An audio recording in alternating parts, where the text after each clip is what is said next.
Hello and welcome to Nutshell Recaps. This video explains the synopsis of the movie Knock at the Cabin.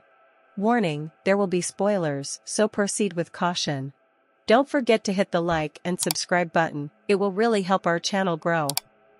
In the opening scene of the film, Wen, age 7, is on holiday with her parents, Eric and Andrew, at their secluded cabin in a rural Pennsylvania area.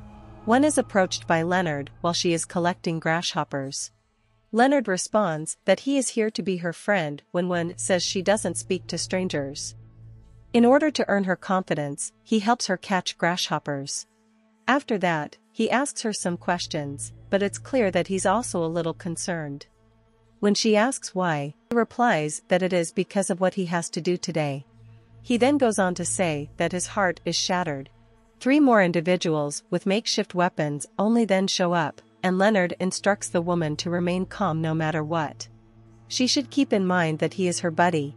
He informs her that she and her dads will need to make some difficult choices when she begins to act suspicious and leave the area.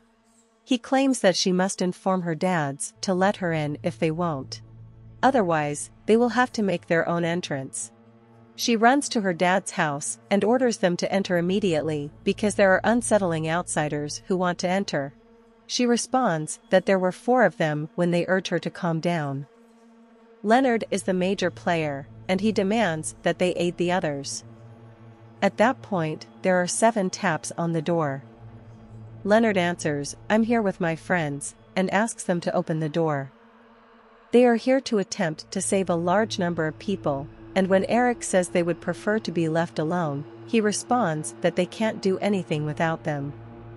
There is no dial tone when Andrew attempts to call the police. When they finally refuse to open the door despite repeated requests, they attempt to break into the house, and Sabrina unintentionally knocks Eric out in self-defense. Redmond challenges Andrew to stop after he attempts to battle him and defeats him when Adriana and Leonard also enter the home. Leonard then informs them that they are there to stop the end of the world as they bind them both to chairs. They need their assistance in order to prevent it, though. In response to Leonard's statement that their family must decide to voluntarily sacrifice one of the 3 of them in order to avert the end of the world, Eric replies that he is experiencing some sort of psychological break. The world will end if they are unable to make this impossible choice or carry out the sacrifice. They must then murder the person they have chosen. The 3 will survive and be left alone to wander the devastated world while humanity perishes. Leonard responds to Andrew's claim that they are not picking and sacrificing anyone by explaining that they have all been shown precisely what will happen if they decide not to make a sacrifice. They don't know why they were chosen, but those images brought them together and brought them right here to this cabin. He predicts that the world will be enveloped in darkness, the sky will descend, the oceans will rise, and a pandemic will spread. Eric and Andrew believe the group is lying and that the assault is being carried out for ill will and delusion. Leonard, however, asserts that a plague brought on by human sins will be unleashed for each no they offer them. Redmond then kneels down and requests that they continue to gaze at him before draping a cloth over his head. They beat him to death with their weapons after he states that a portion of humanity has been judged, and Leonard then beheads him. They were all too frightened by this point, and Leonard and Adrienne dragged his corpse outside while Sabrina mopped up the blood on the floor. Then Leonard returns and switches the TV to a news report that features devastating mega tsunamis, which Leonard proclaims to be the start of the end of the world. Then, after viewing the recent Cannon Beach video, Adrienne and Sabrina claim that this is what their dreams depicted. Leonard then tells them to choose to make a commitment and save the world the following morning as Sabrina turns off the TV. In a later conversation, Andrew admits to Eric that he believes they have been scheduling everything and that he just doesn't want Eric to be scared or anything. Wen, meanwhile, escapes the house and flees into the forests, but Leonard catches up to her and returns her to the cabin. Andrew recognizes Redmond and thinks that he is Rory O'Bannon, a homophobe who assaulted him in a bar the previous year and was imprisoned as a result. Andrew believes Rory found him in an effort to exact vengeance. While debating their guilt and challenging Andrew's assumption, Leonard, Sabrina, and Adrian continue to hang on to their visions. The following day, when Leonard urgently requests their choices, Eric is seen attempting to cut his rope with a knife. Eric is informed by Adrian that she will be the next to perish and that she is depending on him. Eric responds by saying she is free to leave at any time with no repercussions. He learns that Adrian has a son and that she has had to repeatedly witness him die over the past few days.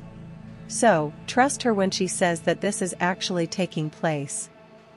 Despite Andrew's request for them to cease speaking to Eric, they refuse to comply. They kill and sacrifice Adrian as she states that a portion of humanity has been judged while sitting there on her knees with a cloth covering her head. So that they won't have to see her, Leonard moves her corpse to another room. They then turn on the TV and watch a report about the novel X9 virus outbreak, which is proving especially deadly for young people. Eric tells Andrew that he thinks he saw a person or a figure. Leonard asks him, where'd he saw it? To which he says in the light behind him. When he was standing behind Redmond, right behind he struck him. Andrew tries to explain to him that they are under extreme stress and asks him to breathe deeply. After that, he claims that after reading about these X9 instances, it is not a plague. They were all aware of the pre-planned performance before they arrived and purposefully incorporated it into their stories. Then he instructs them to stop speaking to Eric moving forward. Wen didn't start shrieking until after that, demanding to see her cartoon immediately. Eric takes advantage of the chance and frees himself to try to attack them after Leonard tries to calm her down, but she persists. In the meantime, Andrew is also freed and moves to get to his vehicle, but Sabrina strikes him in the knee and claims she did it to stop him from running away. When she attempts to get Andrew out of the car, he shoots her and orders her to drop her weapon and back up, and she flees into the woods. Andrew then throws dirt in her eyes and locks himself inside his car to get the gun. When Andrew eventually makes it back to the house, he orders Leonard to put down the gun and back away from Eric.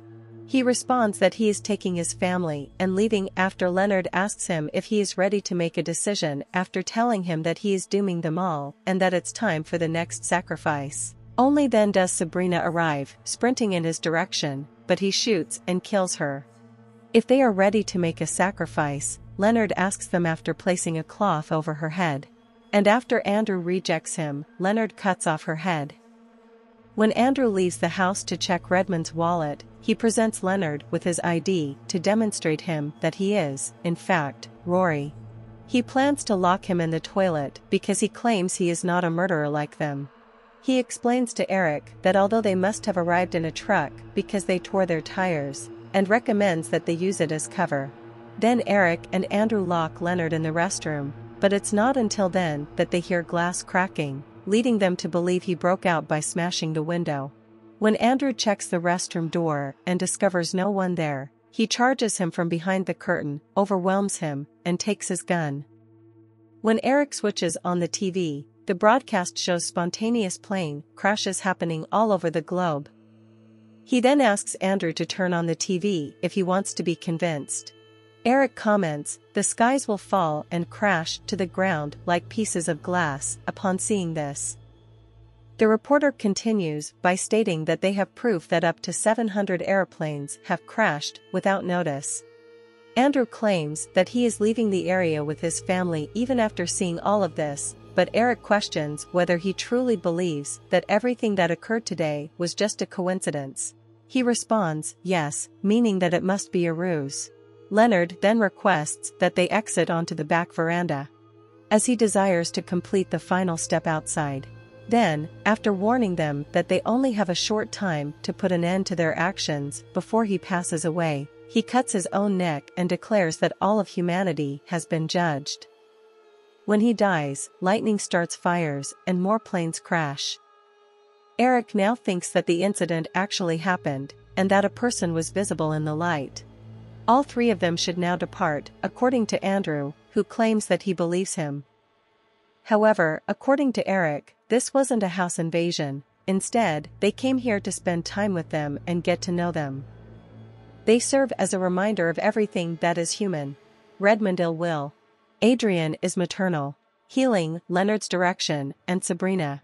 They were the apocalyptic four riders. Now Eric offers himself as the sacrifice, because he doesn't want Wen to grow up in a society that has been destroyed. He admits that he saw visions of Andrew and a mature Wen during Redmond's sacrifice. Eric believes that their family was selected because of their unadulterated love to make the sacrifice. Andrew kills Eric with reluctance. After that, he visits Wen at her tree house and she asks him if Daddy Eric rescued everyone. They both witness the house catching fire after being struck by lightning. Finding the visitor's truck, Andrew and Wen then take a short journey to a busy diner nearby to watch news broadcasts indicating that the disasters have subsided.